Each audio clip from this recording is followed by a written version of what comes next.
भारतीय किसान की समस्याएं और उसका निदान।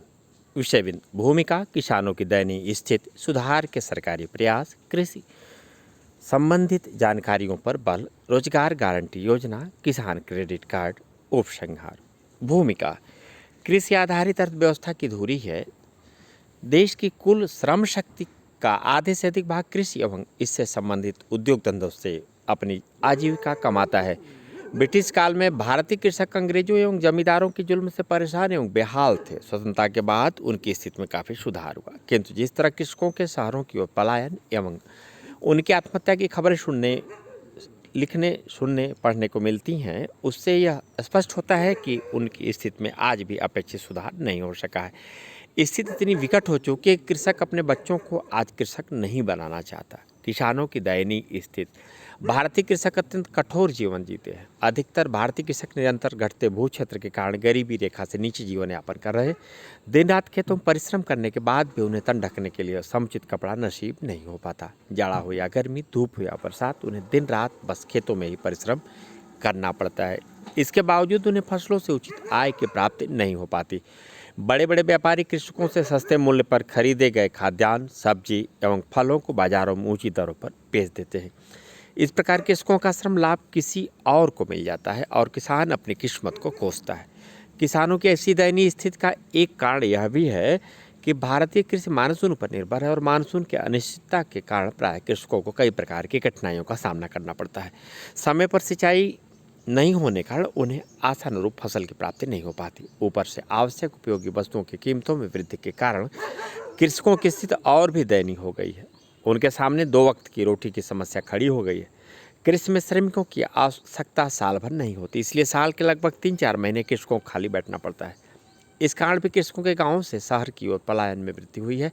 सुधार के सरकारी प्रयास। देश के विकास में कृषकों के योगदान को देखते हुए कृषकों और कृषि क्षेत्र के कार्य योजना का सुझाव देते हुए डॉक्टर MS स्वामीनाथन की अध्यक्षता में राष्ट्रीय कृषक आयोग का गठन किया गया था। इसने वर्ष 2006 में अपनी चौथी रिपोर्ट प्रस्तुत की, जिसमें कृषकों के लिए एक विस्तृत नीति के निर्धारण की प्रस्तुत की गई। इसमें कहा गया कि सरकार को सभी कृषिगत उपजों के लिए न्यूनतम समर्थन मूल्य घोषित करना चाहिए। यह भी सुनिश्चित करना चाहिए कि कृषकों को विशेषतः वर्षा आधारित कृषि वाले क्षेत्रों में न्यूनतम समर्थन मूल्य उचित समय पर प्राप्त हो सके। राष्ट्रीय कृषक आयोग की संस्तुति पर भारत सरकार ने राष्ट्रीय कृषक नीति 2007 की घोषणा की। इसमें कृषकों के कल्याण एवं कृषि के विकास के लिए कई बातों पर जोर दिया गया। कृषि की जानकारियों पर बल।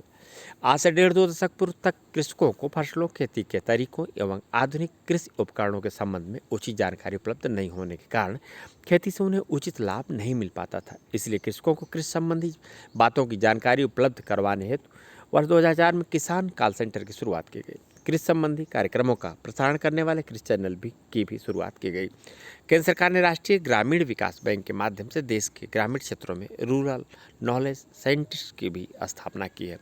रोजगार गारंटी योजना। कृषकों को वर्ष के कई महीने खाली बैठना पड़ता है, क्योंकि साल भर उनके पास काम नहीं होता। इसलिए ग्रामीण लोगों को गांव में रोजगार उपलब्ध करवाने के उद्देश्य से राष्ट्रीय रोजगार गारंटी अधिनियम के अंतर्गत वर्ष 2008 में राष्ट्रीय ग्रामीण रोजगार गारंटी योजना का शुभारंभ किया गया।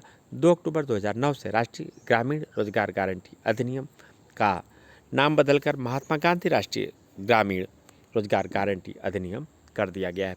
यह अधिनियम ग्रामीण क्षेत्रों के प्रत्येक परिवार के एक वयस्क सदस्य को वर्ष में कम से कम 100 दिन के ऐसे रोजगार की गारंटी देता है। इस अधिनियम में इस बात को भी सुनिश्चित किया गया है कि इसके अंतर्गत 33% लाभ महिलाओं को मिले। इस योजना से पहले भी ग्रामीण क्षेत्र के लोगों को रोजगार प्रदान करने के लिए कई योजनाएं प्रारंभ की गई थी, किंतु उनमें भ्रष्टाचार के मामले अत्यधिक उजागर हुए। इससे बचने के लिए रोजगार के इच्छुक व्यक्ति का रोजगार कार्ड बनाने का प्रावधान किया गया। कानून द्वारा रोजगार की गारंटी मिलने के बाद न केवल ग्रामीण विकास को गति मिली, बल्कि ग्रामीणों का शहर की ओर पलायन भी कम हुआ है।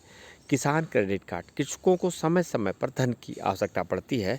साहूकारों से लिए गए ऋण पर उन्हें अत्यधिक ब्याज देना पड़ता है। कृषकों को इस आवश्यकता को ध्यान में रखते हुए उन्हें साहूकारों के शोषण से बचाने के लिए वर्ष 1998 में किसान क्रेडिट कार्ड योजना की भी शुरुआत की गई। इस योजना के फलस्वरूप कृषकों के लिए वाणिज्यिक बैंकों, क्षेत्रीय ग्रामीण बैंकों और सहकारी बैंकों से ऋण प्राप्त करना सरल हो गया है। उपसंहार। कृषि भारतीय अर्थव्यवस्था की रीढ़ है, इसलिए अर्थव्यवस्था में सुधार एवं देश की प्रगति के लिए किसानों की प्रगति आवश्यक है। केंद्र एवं राज्य सरकार द्वारा प्रारंभ की गई विभिन्न प्रकार की योजनाओं एवं नई कृषि नीति के फलस्वरूप कृषकों की स्थिति में सुधार हुआ है, किंतु अभी तक इसमें संतोषजनक सफलता प्राप्त नहीं हो सकी। आशा है कि विभिन्न प्रकार के सरकारी प्रयासों एवं योजनाओं के कारण आने वाले वर्षों में कृषक समृद्ध होकर भारतीय अर्थव्यवस्था को सही अर्थों में प्रगति की राह पर अग्रसर कर सकेंगे। जय जवान जय किसान।